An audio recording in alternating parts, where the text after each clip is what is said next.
Hello and welcome back to my YouTube channel. So today we are going to make 3 quick Christmas cocktails which you can enjoy with your family during this festive season. So we're first going to make a watermelon blueberry kombucha cocktail. Then we're going to make a pineapple and mint kombucha cocktail. And finally we are going to make a mojito. So let's get into this video and do this. So first we start with our glass. It's ready. Then we're going to put here watermelon juice. I've just juiced this juice using my cold press juice, and I'm just going to add the juice.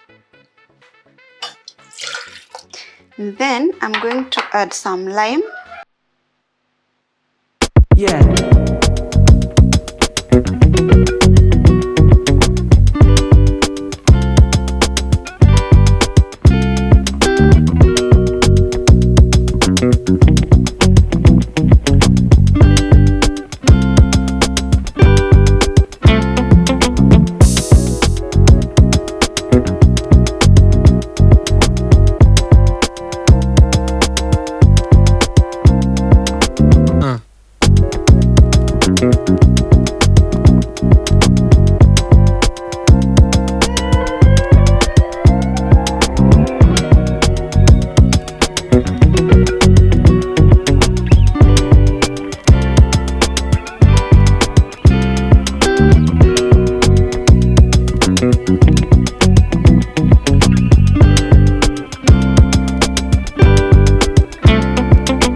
So these are our 3 Christmas cocktails which you can make and enjoy at home.